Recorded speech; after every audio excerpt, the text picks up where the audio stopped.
চিংড়ি মাছ যাদের ভীষণই পছন্দের একটি খাবার, তারা একবার হলেও চিংড়ি মাছ এইভাবে পুঁই শাক দিয়ে রান্না করে দেখুন। খেতে ভীষণই ভালো হয়। আশা করছি সবারই খুব ভালো লাগবে। পাপিয়াস ক্রিয়েশনের একটি নতুন ভিডিওতে আপনাদের সবাইকে স্বাগত। আগের দিন আপনাদের নিজের গাছের কালনা তুলে একটা রান্না করে দেখিয়েছিলাম। আজকে দেখুন ওখানেই পুঁই শাকও হয়েছে। আজকে পুঁই শাক তুলেই রান্না করছি। এইভাবে সরু সরু করে একটু লম্বা লম্বা করে আলুগুলো কেটে নিয়েছি। আলু, ঝিঙে, বেগুন আর টমেটো সবই একটু লম্বা লম্বা করে কেটে নিয়েছি। আর পুঁই শাকগুলোকে ডাঁটাটা বাদ দিয়ে শাকগুলোকে এভাবে কেটে নিয়েছি আর ডাঁটাটাও এইভাবে কেটে নিয়েছি। এরপর কড়াইয়ে তেল গরম করে চিংড়ি মাছগুলো নুন হলুদ দিয়ে ভেজে নেব। চিংড়ি মাছগুলো আমি আগেই বেছে রেখে, গাছের পুঁই শাক বলুন, গাছের যে কোনো জিনিসই খেতে ভীষণই টেস্টি হয়।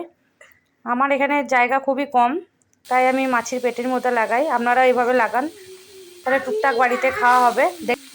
এখানে চিংড়ি মাছগুলো ভালোভাবে ভেজে নেওয়ার পর তুলে নেব। আর এখানে দেখুন মশলা করার জন্য কালো সর্ষে, পোস্ত আর কাঁচা লঙ্কা বেটে নিলাম। এরপর চিংড়ি মাছগুলো তুলে নিয়ে বাকি মশলাটা করে নেব। কড়াইয়ে আবার তেল গরম করে তার মধ্যে আলু, ঝিঙে আর বেগুন দিয়ে ভালোভাবে একটু ভেজে নেব, যাতে কাঁচা ভাবটা চলে যায়। এই যে এইভাবে সব সবজিগুলোকে ভালোভাবে ভেজে নিচ্ছি। এরপর এর ওপর থেকে পুঁই পাতাগুলোও দিয়ে দেবো। পুঁই পাতা দেওয়ার পর পুঁই পাতা ও শাক একসাথে দিয়ে ভালোভাবে একটু নেড়ে নেবো। তারপর এর ওপরে জিরে গুঁড়ো, ধনে গুঁড়ো, হলুদ গুঁড়ো, কাশ্মীরি লঙ্কা, টমেটো, নুন আর সামান্য পরিমাণে চিনি দিয়ে দেবো। তারপর ভালোভাবে সবগুলো একসাথে মিশিয়ে নিয়ে একটু কষে নিতে হবে।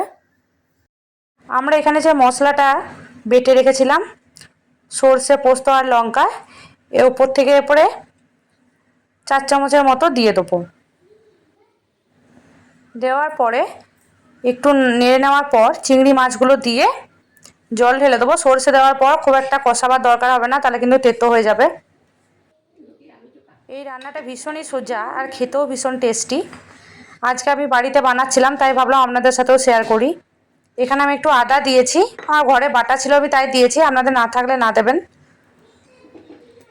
আদাটা আপনারা স্কিপও করতে পারেন। এরপর একটু নেড়ে নিয়ে সামান্য একটু জল দিয়ে ঢেকে দেবেন।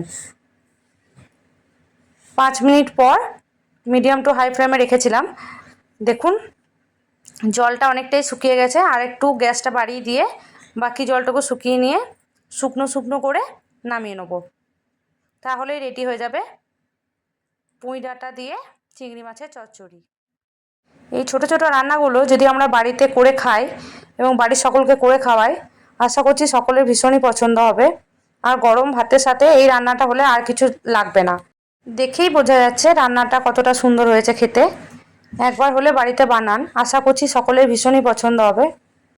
আমার এই রেসিপিটা থেকে কে কে বাড়িতে ট্রাই করছেন আর বাড়িতে কেমন হলো একবার কমেন্ট করে বলবেন।